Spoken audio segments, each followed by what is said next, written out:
This is Power Trading Radio Live. Power Trading Radio Live, fueled by Online Trading Academy. For more information on the show, visit us online at powertradingradio.com. Now, here's your host, Merlin Rothfeld.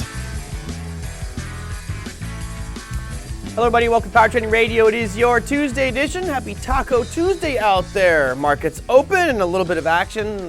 Some of you probably not liking that one too much. I'm enjoying it. I did open 20 puts on the Russell on Friday. Just took a little bit of a stab at it and was a nice return today. We'll see if that continues on as the impeachment process continues, creating more uncertainty, and of course some of the Davos comments creating even more instability in the financial markets. There is some good news out there as well, not just the bad stuff, and we'll cover some of that on our opening segment. Now, not 100% sure about our guest today. I think we might have Tim Blotzer on the program. He's here teaching in Irvine, California, which is good because I had some options questions, which I will try to get answered when he joins us for our second and third segments. But for now, I will start you off with your top 7 markets, and most of them were to the south side. Not looking so positive out there. The worst performer we'll start off with today was the 10-year Treasury note. You can see here we had a real big green candle on your screen. You think, wait a minute, it's the worst performer. Yes, because I go off the yield, not the price of the bonds themselves. The yield actually fell 3.65% today. Very good for those of you looking to refinance a home anytime in the near future. 1.769 is where we ended up with for that one. What I like about this chart, you know, I was back in, I want to say it was October, November. I was thinking that we were going to rally back up as we started to break some highs, and we didn't. We've been just kind of stuck at this descending triangle looking formation. So we've drawn this descending triangle on here. I don't know. I'm not that optimistic that we're going to see this 10-year note break those highs that we saw back from September, which would have put this 10-year note probably at around 132.11. I don't know. I feel like yields would really have to plummet for it to get there, and I don't think that that's going to happen. I think your yields, probably not going to go negative, although there was a lot of talk about that with the 10-year. Right now, again, we're still at 1.769. So we got that downward trend line, which will probably act as a psychological supply level, right? Maybe not necessarily a physical one, but a lot of people look at these downward trend lines or horizontal lines as support and resistance, and they can assist. They don't necessarily create it. So we're going to leave that one on the line there on the chart right for you guys to see as we go forward. So that's your 10-year. That was your worst performer, down 3.65%. Brings us to the Russell, which was a good one for me today, actually based off of what I did on Friday. When we look at that one here, we're really looking at the Russell down 1.13%. That was a closing at 1685.90, 19-point slide out there. What's noteworthy about this one is the way that it closed, right? It never really had a rebound. It was really just feeling like it just closed near its lows, which of course is a stark contrast to what we saw happen on Friday's session out there, or Thursday's session, which was that just gigantic green candle. I had a little hesitation, which actually caused me to want to go short because we had 4 days in a row of just monstrous up moves, and today we reaped some of that profit. I think we'll still see some downside movement here as things got a little bit overextended and a little bit of uncertainty out there. So that was number 6, down 1.13%. Crude oil brings in your 5th place finish. Crude oil with a crazy looking candle out there today, guys. You get this almost a whipsaw looking candle, gapped up, and then just a really long range, basically erasing the last few days worth of gains. Crude oil was down over exactly 0.5% to $58.25 per barrel, which is where we are at right now. That was a slide of 29 cents. All right, S&P 500, which I opened 10 puts on Friday. S&P right now is at 33.20. 33.20 is your final, down about 0.27% slide on the S&P 500, moving down about 8.83 points on the ES, and that's what we have there. It still looks great. I'm not expecting a market crash, guys. I didn't open these puts to expecting a huge crash. I just feel there's a correction coming, which probably give me a 2, maybe 3% drop before we continue to move up, if there is that momentum to push it back up. If not, I'll enjoy further downside. All right, podium time. NASDAQ 100, which also got 10 new puts for me on Friday. Where's the NQ on this one, TJ? There you go. This is the strongest of the group by far. It was down 0.19% for the composite, down to 9,370 on the session, a slide of 18 points for the composite. But you notice the candle here, it's actually a relatively positive sign because we had this longer bottoming tail, opening and closing near the high. So, some people call this a hanging man, which of course would be bearish. It really depends on your perspective. To me, this looks like a sign of resilience here for the NASDAQ 100. We'll see how it pans out tomorrow. May actually end up stopping me out. All right, that was podium. That was number 3 for your bronze. Gold takes the silver medal. Oh, sorry, gold. You almost took your namesake. Here's your daily chart of gold, which of course had that big run in the end of December and early January, now really starting to show a little bit of weakness. Gold in the day was down 0.15% to $15.58, which is where we are at right now, a slide of $2.30 per ounce. But it's not all doom and gloom out there for the crypto lovers. Hello, Brendan, and others. You had Bitcoin moving back up today. You had it up 1.15% in the last 24 hours. You see this really crazy swing we had here recently. This is about 11:50 this morning, call it noon. You're looking at 8,500, and it bounced all the way up to 8,740 in just a very, very short period of time. Right now, you're at 8,712, which is about a $100 gain on the day for Bitcoin, making your number one performer up 1.15%. And those are the pieces that hopefully put some green onto your screen today. All right. That does it for our market recap there. I will go into a bunch of listener questions here as I've got tons of them going through.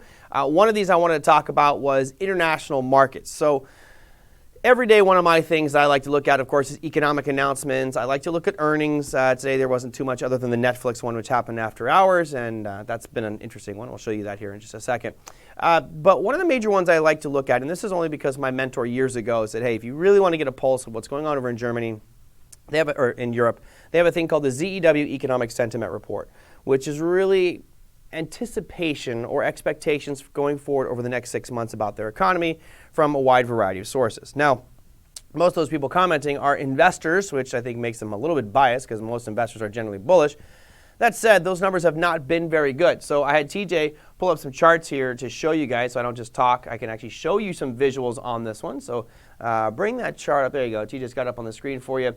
What's noteworthy about this one is this. This is the, sixth week or 6th month in a row where it's been a huge miss. And if you look on the right-hand side of that chart, you can see these little kind of gold bars. These are what the expectations were, and the blue bar is what it really was. You can see that for going into mid-2019, it was beating expectations to the south side, meaning it was much, much worse than expected. And all of a sudden, it turned right around October, maybe September, and we started to see the actual ZEW Economic Sentiment Report come out much better, and it's been beating ever since.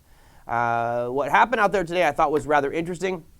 That was a big beat. We were looking at the number to be on the ZEW. It was 10.7. They expected it to be 15.2, and it came out at 26.7. That's not just for Germany. That's also for the European Union as a whole. What this means is that there right now is an extreme amount of optimism, certainly a massive swing that we've seen over the past 6 months in the ZEW Economic Sentiment Report, which would should bode very well for the currency, meaning that the euro should be doing very well. That said, the dollar right now is showing way more strength than the euro. So even though we have this great news out there from the ZEW Economic Sentiment Report, it's still muted. Take a peek at the euro. TJ will bring that one up here in just a second. Bring up the euro if you wouldn't mind. There's a euro USD. Here's your daily of the euro USD, and you would think that news might actually get it to pop up a little bit. It did not. It just still further showed weakness out there today. But I wanted to share that one with you guys because that's about 275 German institutional investors and analysts are filling out that survey with their expectations over the next 6 months, and it seems like that's a big about face given what we've had for the past year or so with that German ZEW Economic Sentiment Report. So I wanted to share that one with you guys. Hopefully you like that one. Let's see, what else do we have? I'll do this one really quick. Brendan, you said, any thoughts on private equity that you can share? I'm building a private equity portfolio right now. It's extremely high risk, high reward. I'm putting no more than a couple $100 in each position and trying to get a portfolio of about 10 different positions. These are startups where 9 out of 10 will fail, but when one of them works, it should get maybe 15 to 1. Does this play a role in your strategy? Are private equity markets worth participating in? Okay. This is just a personal preference thing. So just because I think this way doesn't mean you shouldn't do it. If you feel strongly about something, then you should do it. I personally don't have the time or the resources to dig deep into each of these private equity funds and see what they're actually doing or how they're investing. So for me, it does not play a role in any way, shape, or form. And here's why. You've had a ton of guests on this program that talk about the base hit mentality. Or maybe every now and then you get a double or a triple, unless you're the Houston Astros and you cheat and steal signs and you get home runs all the time. With private equity, you're basically saying, I'm just looking for the grand slam. I'm looking for the hit out of the park, and I'm willing to strike out a lot to get there. To me, that's just stressful. I don't want to incorporate that into my trading style at all. And then let's be honest, if we look at the spectrum of things to trade and invest in, Brendan, I know you're heavy in commodities. I know you're in cryptocurrencies. I know you're in cannabis stocks, but there's thousands of other stocks to choose from. There's Forex, there's futures. There's so many investment vehicles where you can, in a more liquid, transparent environment, find opportunities that may not give you that 15 to 1, but you might get 1 to 1, right? So to me, it's better to build up slowly with investments that aren't as crazy risk. I'd rather do that with my personal portfolio, but there's many of you who want to take that big swing and go for the fences. That's fine. I do have an account where I do that every now and again, but that's just a very, very, very, very small portion of my capital. For the most part, I'm looking for investments that I think are high probability and going to net me some gain. Whether that's a little bit or a colossal amount is yet to be determined. A lot of my big winning trades, I'm sure some of yours as well, started off as very small ones, right? I start off with a little tiny trade. I'm like, okay, I'm up $500. You know what? I'll move my stop up and let it run. And next thing you know, you're up $5,000, $10,000, $15,000 on a position that you just didn't think was going to go that far.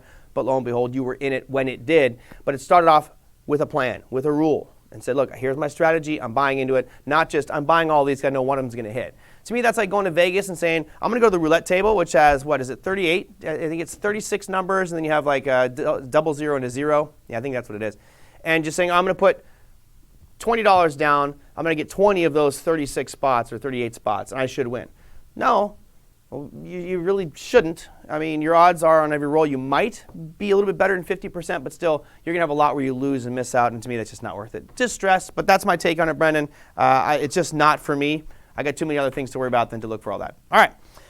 Hopefully that helped you guys out there. When we come back, we are going to have Tim Blotzer on the program talking options. I saw him in the green room circling. We'll see what he has to say about our current markets. I know we had some earnings questions, so we'll talk about that as well. If you have things you'd like Tim Blotzer or myself to discuss, send those on in at powertradingradio.com by clicking Power Blast. If you'd like to know more about things we talked about in this program or how to get an education in these financial markets, you can always click that link that's showing up in your social media to find out how Online Trading Academy can help you learn them. Or go to powertradingradio.com and click that free class button. We'll be right back after a short break.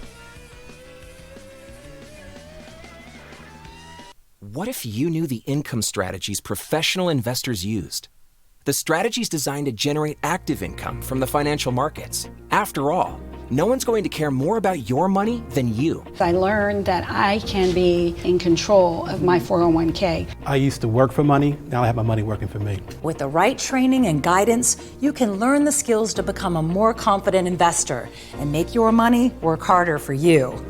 Want to find out what's possible for you? You can, as long as you're willing to take the first step and call OTA today. Call for your free tickets right now, and you'll also receive a free Professional Insiders kit loaded with lessons from some of our top instructors on topics like enhancing your retirement strategy, capital preservation, and income generation. The Professionals Insider Kit makes it so you can get started right now. Call 888-304-8723 or visit us online at tradingacademy.com and schedule your free class today. Click is something I wish I had when I started because it facilitates the learning process a lot quicker. This is not about taking many trades, it's about taking the right trade. It helps me save myself from myself. It's just a revolutionary educational tool. It propels you through the learning curve. The biggest shock for me is the level of innovation that happens within the company, and it's continuing. It's just perfect in this new century of trading. Everyone's on the same side, and I think that's what I love about it more than anything else. Helping each other, supporting each other, all with the same objective. Again, wonderful. There's no mountain high enough that the leaders in this organization won't climb for their students. They'll just never give up. It can only help. It can only make one a better trader. Gives you one of the most valuable things we all have, and that's time.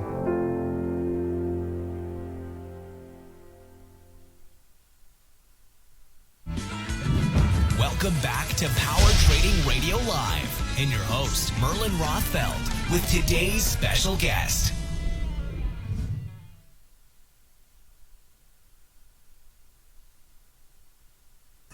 Pointing at the screen over there.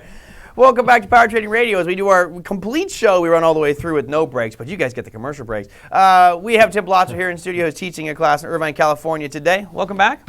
Thanks. Good to be back. Anything exciting in your world? Yeah, did you guys see some yellow cards over there? My jokes? I have all my jokes. All right, you got stuck in Minneapolis in the snowstorm. Was that the joke? Was No, there a punchline to that one? That was no joke. There is a reason they call it Minnesota. And I told you it was going to be depressing because you were going to go there as the Vikings were playing the 49ers, and it was a solemn experience. Boom, Super Bowl! Yes, I'm loving it. Feeling pretty good about that. Yes. Okay, let me go to just maybe a bit of housekeeping. For those of you who might not have seen, Netflix reported earnings after hours today. We talk about that being the popcorn trade of the day. So TJ, if you wouldn't mind, for the viewers out at home, bring up this chart. And I'm going to do two things for you guys. I'm going to show you what this looks like on a 5-minute basis before earnings. So let's see, take off the sessions, go to 24 hours. Okay. So here's what it looks like during regular market hours, right? You guys can see some pretty wild swings, actually. And you would expect this on an earnings announcement type of day. But watch what happens when I add in the after-hour session, because this is what most people will see on their retail platforms. You don't get the after-hours trading. But because we got click here, we will go and show you after-hours trading. I'll add on the extended, and now you guys can see that chart, which looked really kind of took up the whole screen, is very compressed now. In the 5 minutes after they reported earnings, it fell to a low of 331 on the dot and a high of 352. So you're talking a $21.60 range in 5 minutes, which is pretty impressive. And it still went lower, actually, in the next 5 minutes after that. But this is why we call them the popcorn trade of the day, extreme volatility. Now, the question that came in yesterday, right before the show ended, and I was hoping I could have got to the end, but I didn't have time, was, how do you know if, going into earnings, these options are really expensive or undervalued or whatever the case may be? We have our implied volatility graph. Okay. If you go into there to the beaker. The beaker? There. Okay. You can click IV gauge. IV gauge. Okay. So we got that down near the bottom there. But you need to be on a daily chart. Okay. There we go. Let's go back to the daily, TJ. And there we are. Okay. So get your floating out of there. You're my kind of in level 4. So level 1, very deflated. Level 2. And when you say level, you're basically talking about these ranges right here. Yep. Right? So there's 1, very 2, deflated, 3. deflated, fairly priced, inflated, very inflated. And we were inflated today on Netflix, which I like. But not overly. I mean, they reported earnings today. You would think it would have been very inflated today, almost like it was back here in October when they reported last time. It was into the 5. And we're just getting started into the earnings season, so there's not a lot of stuff going on out there. Okay. But how's the market interpret everything? The VIX is still at 12. I know. It's crazy. We're not. There's no volatility in the market. But we did a trade in class on Sim, on Netflix, and we said, you know what? Stay below 380. Okay. And it was at 337 when we closed today, and we said stay above 297.50. And we got, I forget the premium, I think we got about 50 cents on each side, which would be $50 for one contract. Get $100, $400 is the most you could lose, not counting your stop. Got a 25% return. And we're looking to get out of the trade tomorrow morning because it's really not doing much of anything since they made the announcement. Now, they have a conference call at 3 o'clock today, but it doesn't look like it's doing anything. Yeah, well, we'll find out soon. I guess we could put it back on that 5 minutes. But we're looking to see in the morning. But because of that volatility, what happens is stocks are in a range like this. With low volatility. As you get higher volatility, now the range increases and you get more premium. Right. I kind of like that. Sure, and you can kind of see that on this chart here. I mean, I think that's why this IV gauge works so well, is you have a very easy way to look at it and say, I have a good idea that it's overvalued or over high premiums or low premiums based off where it's in within it. So that was a question that came in yesterday. Hopefully that answers it. Let's see. One of the other ways to search for it too, you could go in Mastermind, go into the market screener, and you have all 5 levels there. There's very few things in level 5 right now. I think it was Netflix, and I forget the other. There was only 2 stocks in there that were very inflated.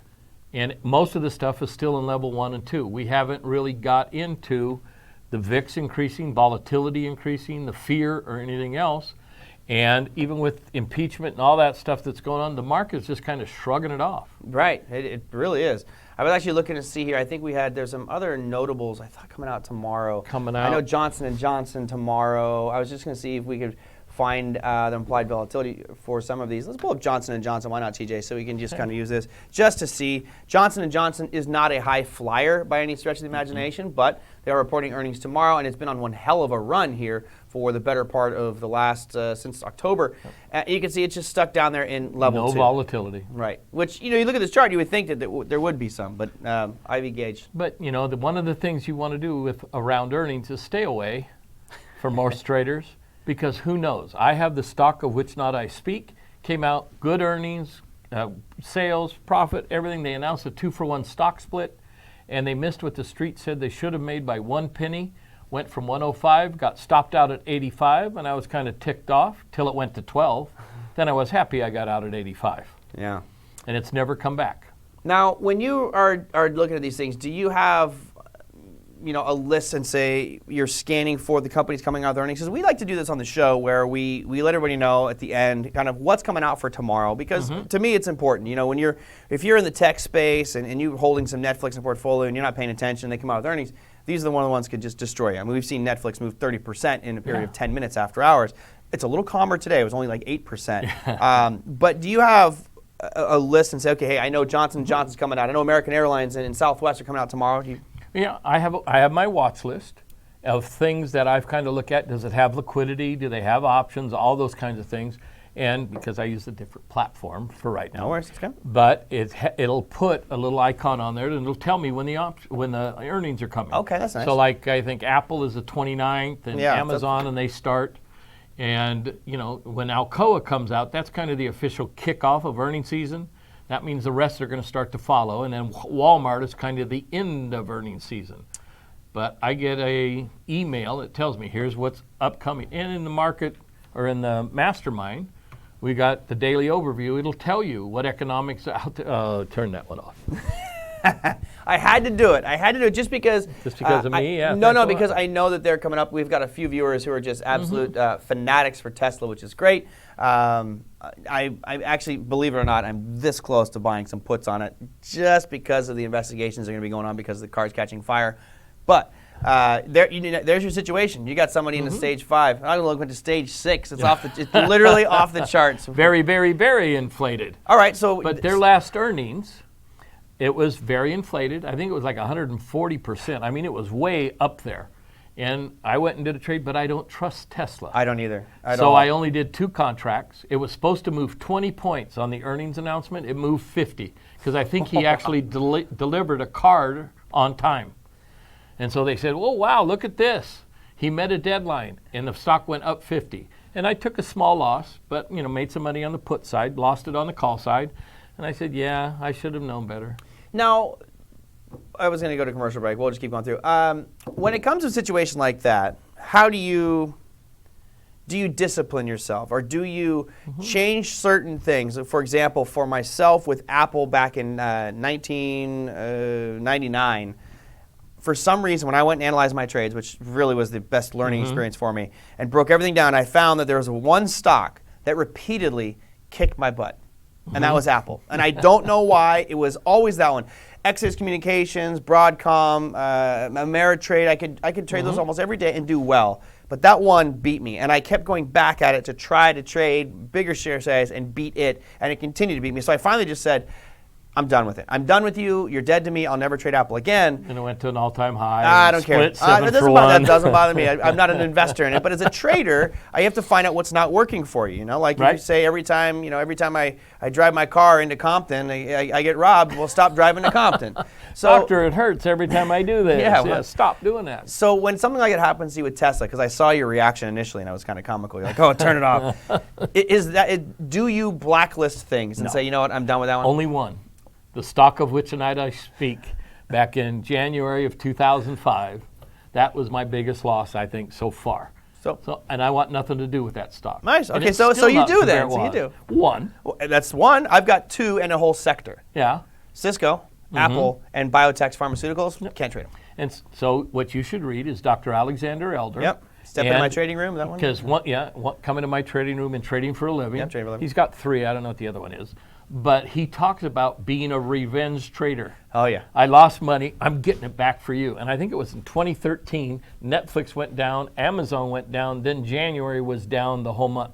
Conventional wisdom in the Trader's Almanac is so goes January, so goes the whole year. Yep. And we did 52 all-time highs that year. Yeah. I had friends that had traded Amazon and Netflix, and they kept trading it after they lost money. And it's like, what are you doing? Yeah. Well, they took my money. I'm getting it back from them. I'm trading Priceline. I'm getting 80 cents a share. You're getting 20 cents trying to get your money back. Well, Go and for this the is money. specifically why I think it's important for us to analyze it, because a lot of times you're not even aware that you're revenge trading. Yeah. You're just like, I'm going back. But then what happens, so here's what happened to me. Do we want to take a break? Let's do this. We'll take a break, and then we're going to come back and I'll tell you what happened to me with my Apple things, you guys, because some of it might be a pain point for many of you. We have Tim Blotzer in the program today. We're talking about options. If you have options questions, feel free to send those on in. I see we got some there in the chat. I love Brendan. You said that's like the story of me and the S&P. You can't put the S&P and say I'm never trading the S&P. It's the market. Anyway, send in your questions at powertradingradio.com or on our YouTube channels. We'll be right back with Tim Blotzer after a short break.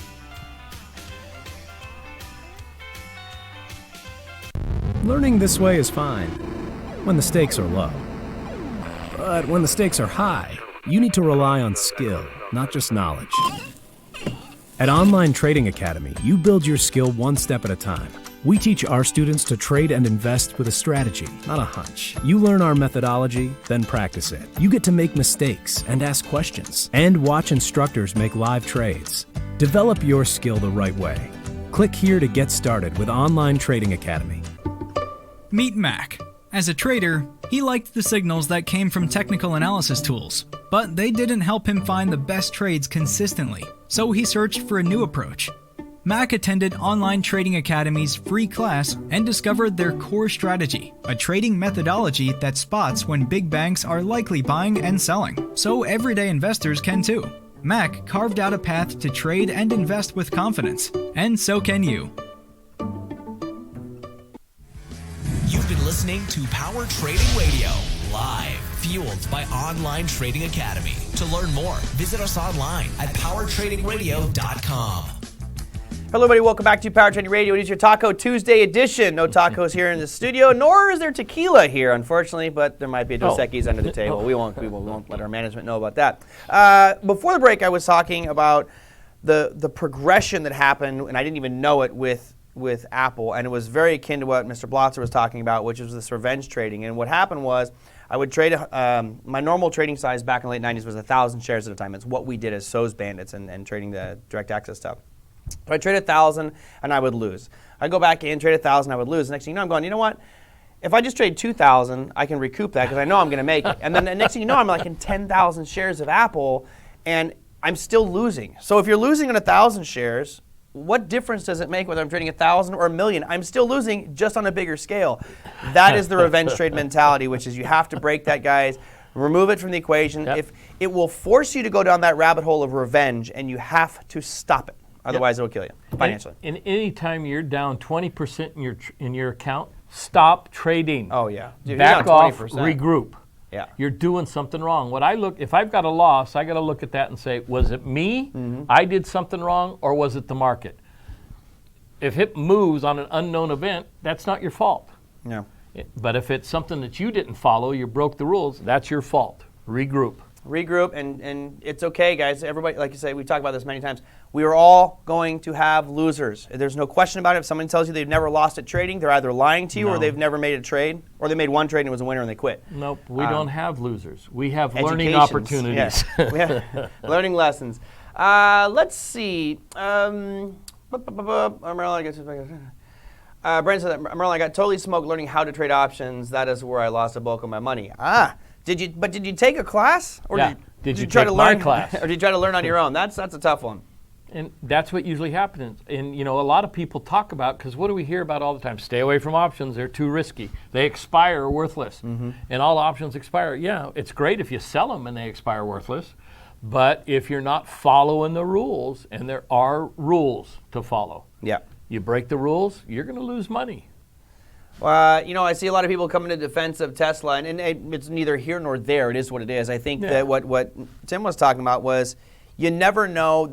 You have a volatile figure with Elon Musk, who, granted, he's been a lot better recently, but he's made tweets, he's made statements, he's smoking joints on podcasts.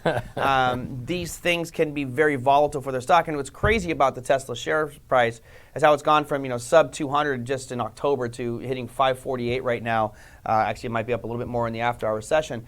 It's just one of those things that, for me, you look at it and go, have they really created a car company that is the most dominant car company in the world? No, they're doing pretty good right now, but it's not. They don't have the capacity or numbers that Ford or Toyota or GM are putting out there. Could they get there? I think that's what you're buying into, and what you're kind of buying into here. And I'm going to get I'm going to get hate mail on this one. You guys are going to light up chat right now saying you suck, Merlin.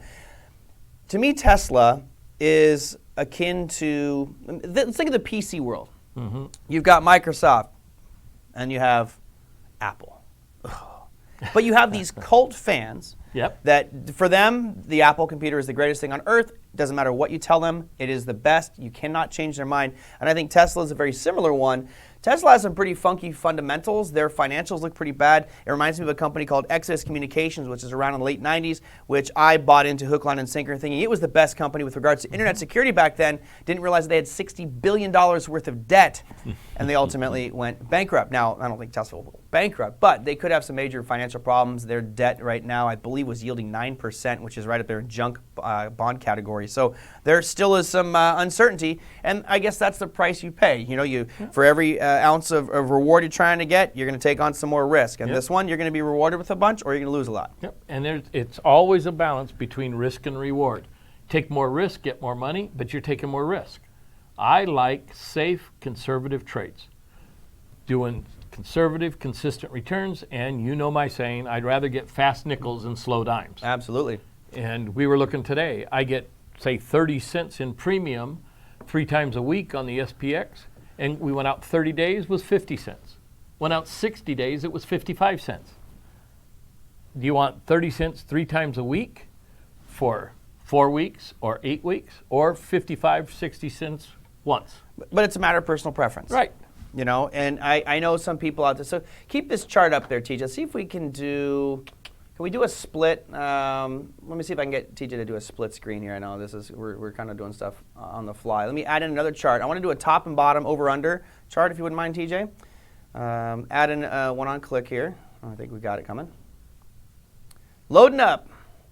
What I want you to show you is just kind of Tesla compared to something else. So, for example, there's a gentleman who comes on the program, and I don't know why it's not cooperating right now.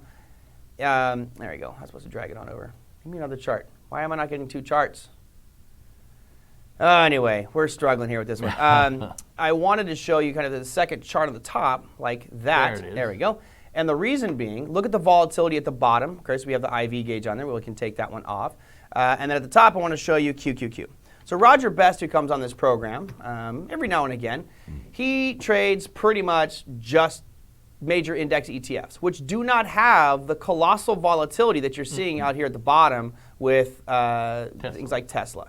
So it's just different strokes for different folks. I mean, Tesla in October was trading at, let's call it 237, 239. Now it's at 528. So you're talking almost a $300 increase in the price of Tesla, whereas the low for the triple Qs was 182, and it's at 223. It's only a $40 increase. It's still phenomenal gains, but generally you're not going to get those major fluctuations. And a lot of people would say, I have to trade Tesla because that's where the money's at. And I would say, hogwash. You can make it in any market if you have rules in place for that specific market. Exactly. And Tesla came to my attention back when it was $85 a share, and it went to like $125 right overnight. It was like, oh, I need to pay attention to this. Then they had one of the cars catch on fire. Right. And then it turned out somebody ran over the curb, ripped out the bottom. That's why it burned. Oh, this one caught in the garage, and that one was on fire. What was the one that caught, was it the Pinto? The commercials were like, the car's screeching, and you hear this ting, boom. I think they made movies about the Pinto blowing up because people rear-ended them or something. That's all right. I had a Corvair, a 1960 Corvair. The ones unsafe and any The ones speed. that would fly, yeah. I used to go around corner. I couldn't flip that thing to save my life. Because I don't think it went more than 30 miles an hour. I think if you flipped it, it wouldn't have saved your life. It used to be I'd fill the oil and check the gas. That's pretty much what we all do nowadays. Let's see. Tom says, besides leaps, what would be a good long-term tactic for overvalued stocks? Tesla would be a good example. Well, if you're overvalued stocks, you're not going to be buying. Our rule is you buy when things are deflated. When you're down in level 1 and 2, that's when you buy.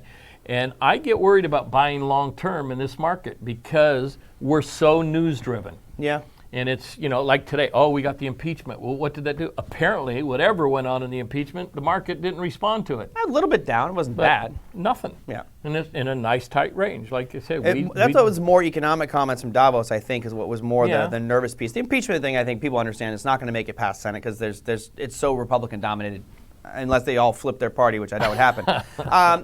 For Tom, look, there's two things. You obviously, if you're looking for an options perspective, there's just buying puts outright, which may be expensive depending on what timing your timing is.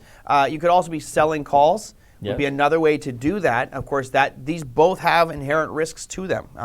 When you buy a put, you're basically risking whatever you paid for that put is your total risk. When you're selling, that's not your total risk. There could be substantially more. Unlimited, depends on how you do it.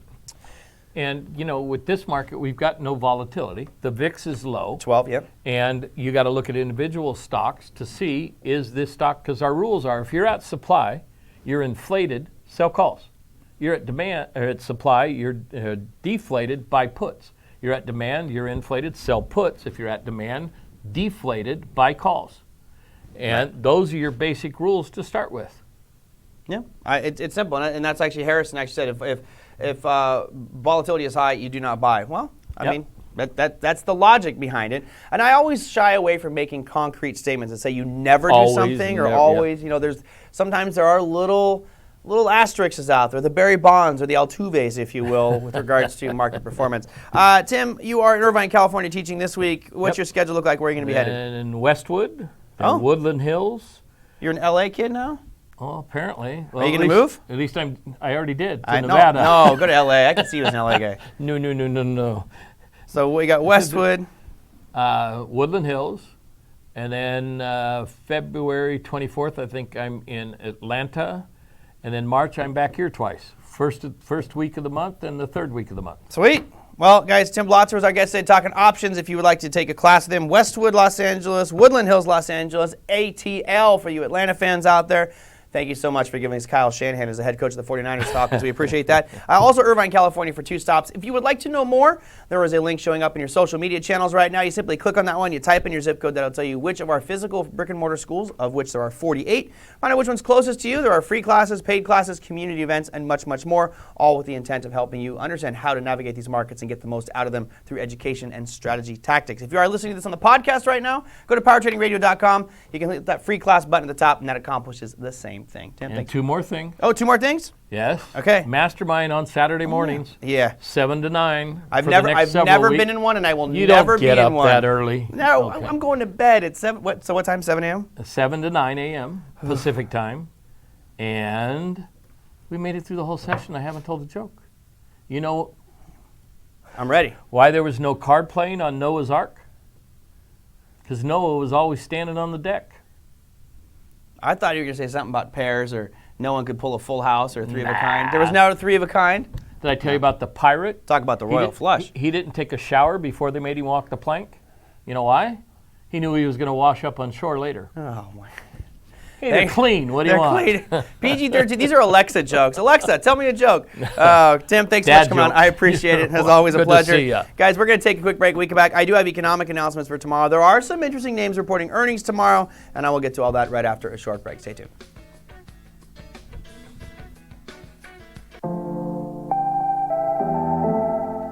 We've never seen a platform created with the driving principle of helping people consistently make better trading decisions. We know consistently successful investing and trading is about much more than simply taking advantage of the right opportunities. It's also about passing on the wrong ones. Click helps you score potential trade opportunities and calculate stop levels, customizing risk management to be in line with your personal trading plan. Click is also a smart platform. Because it links to OTA Student Portal, Click can serve a custom experience to every user, based on what they trade, based on how they trade, their experience level, which OTA classes have been completed, and much more. Simple enough for new investors and powerful enough for the advanced trader.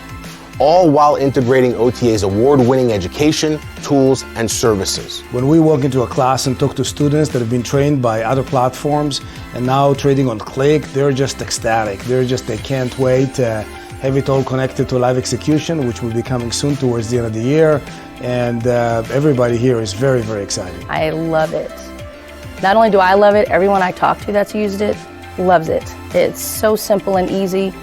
Breaking down the process of core strategy to placing a trade is just phenomenal, and it really shortens the learning curve. It's one platform to get familiar with that you can then apply to futures, forex, options, proactive investor. It's almost like somehow my thoughts have been distilled down into a sequence of steps. This platform, I feel that I could become an expert in a much, much shorter time, but with a great amount of confidence around actually getting to be able to get the screen to look like I want it to. The fact that Click is an online platform is unbelievable. I'm placing a trade that I'm comfortable with and I'm ready to go, bring it on.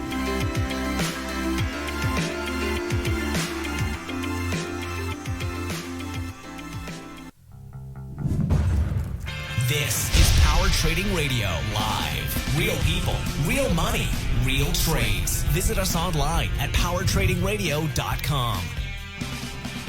Welcome back to Power Trading Radio, everyone. It is your Tuesday edition. Happy Taco Tuesday out there. Hope you enjoyed Tim Blotzer on the program. Great guy, and his jokes, they are pretty funny as PG-13, or not even PG-13. Those things are like G-rated. They should come with a Disney's theme song in the background on them. Anyway, Tim will be teaching in Westwood, Los Angeles, Woodland Hills, Los Angeles, Atlanta, Irvine, multiple times. He's also in the Mastermind Clubhouse Saturday mornings at 7 a.m. Pacific time. So for those of you East Coasters who are gluttons for punishment, 4 a.m. on Saturday as you're coming home from your nightclub, you can check out Mr. Blotzer talking options. I wish I could do it because he is a wealth of information that I would love to continue to learn from him, and I do have access to it. I don't spend enough time in there. All right, question came in from Tyler. He says, I'm heading to Europe in 6 weeks. Is now a good time to be exchanging dollars for euros, or do you think that there may be a more favorable opportunity down the road? TJ, bring up this chart here of the Euro USD. Let's be honest, if you're buying a home or you're buying a car, you're spending $20,000, $30,000, $50,000, yeah, I think you really want to be careful about timing those markets. But let's be honest, how much are you going to spend? You're going to spend $1,000? I don't think it's going to be that big of a deal for you, because if you look at what's happening with the euro here, I do think that in 6 weeks you'll probably be lower than where we are today. That said, right now we are at a demand level on the euro, which Euro USD. But look, it's been trending down. We were at 126 back in 2018. We hit a low in 2019 in October, right around 108. We're at 111, sub 111 right now. So even if it dropped all the way to 110, you're not getting that much more. I mean, a little bit, but not a ton. You get an extra penny on every dollar. Not that big of a deal. So I wouldn't worry too much about that, Tyler. To me, that's not that critical. Let's see. Let's go to Gayer. Maybe for Thursday. Okay, fine. I will save the euro. Norwegian kroner question. You always crack me up, Gayer. I guess you're from Norway. You obviously have an interest in the Norwegian kroner. So yes, we'll check that one out on Thursday. Thank you for letting me postpone that question and cut this show short, because not short, it's already long. Let's go to tomorrow's activity. Now, here's what we've got cooking for tomorrow, Wednesday, January 22nd. There is a lot going on. We have for the U.S., we have existing home sales and HPI numbers. For the euro, we have consumer confidence. For the British pound, we are looking at the CBI industrial order expectations. Now, for Canada tomorrow, rather interesting. For Canada, you're looking at the CPI number, and then tomorrow there is an expected rate announcement. Right now, that rate announcement is expected to stay right where it's at 1.75. However, I've heard arguments for both raising and lowering rates for Canada, so I don't know what to believe. I think you'll probably see it stay right where it's at 1.75. For Australia, they have the unemployment rate as well as employment change, and then Japan with their trade balance numbers. Moving on to your earnings calendar, you have Prologis, Progressive Corporation, TE Connectivity, Amphenol, Baker Hughes, and then all the companies I'm going to have a hard time pronouncing. So we talked about Johnson & Johnson tomorrow. I think that'll be a pretty big one. I believe ABT's Abbott Labs, ASML Lithograph, Texas Instruments, Las Vegas Sands, Fitbit, and Citrix CTXS reporting earnings tomorrow. Those will be the major names. There are obviously many more than that reporting earnings tomorrow, so I'd encourage you to check your earnings calendar so you don't get caught off guard. That said, that's our show for today. Tomorrow, I don't have a guest as of yet. I'm trying to bring someone on, but they keep having schedule conflicts, so we'll see if I can get a newbie on the show tomorrow. If not, I have a feeling it will probably be a solo show, as I've got questions from Leonard, Jose, and Brendan that I did not get a chance to answer on today's show. So maybe if you guys send me in a few more questions, I will get those all answered. And we'll just do a solo show tomorrow. I think you guys kind of like the solo shows when I do them. Anyway, let me know what you guys want. If you want to guest on the program, great. If you don't, let me know. I will answer all your questions that you send in. If you'd like to know more information about Online Trading Academy, how we can help you understand how to navigate these markets and get the most out of them, take some classes, free classes, paid classes, community events. Just click that link in your social media channel or go to powertradingradio.com and click that free class one. Until then, happy trading, everybody. We'll see you tomorrow. Take care.